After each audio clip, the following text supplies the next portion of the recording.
આજે દિયોદર તાલુકા પંચાયતની ચૂંટણી યોજાશે। તાલુકા પંચાયતના પ્રમુખ અને ઉપપ્રમુખની ચૂંટણી યોજાશે। તો હાઈ વોલ્ટેજ ડ્રામા અને ત્યારબાદ આજે ચૂંટણીનું આયોજન।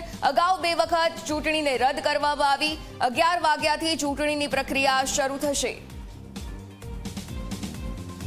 તો આજે દિયોદર ખાતે તાલુકા પંચાયતની ચૂંટણી યોજાશે। અગાઉ તો ચૂંટણીને સમગ્ર રીતે રદ કરવામાં આવી અને ફરી એક વખત તાલુકા પંચાયતની ચૂંટણી થઈ રહી છે। આજે પ્રમુખ અને ઉપપ્રમુખની ચૂંટણી યોજાશે।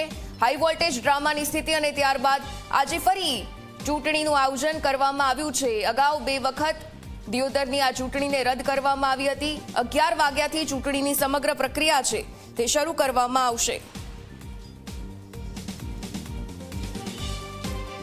તો અનેક રજૂઆતો કરવામાં આવી અને ત્યાર પછી આજે ફરી એક વખત દિયોદરમાં ચૂંટણી યોજાશે।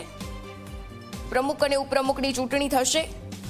દિયોદર તાલુકામાં હાઈ વોલ્ટેજ ડ્રામાની સ્થિતિ અને આજે 11 વાગ્યાથી ફરી એકવાર મતદાન શરૂ થશે। તો પ્રમુખ અને ઉપપ્રમુખની ચૂંટણીને મોકૂફ રાખવામાં આવી અને આજે આ ફરી એક વખત ચૂંટણીનું આયોજન કરવામાં આવશે।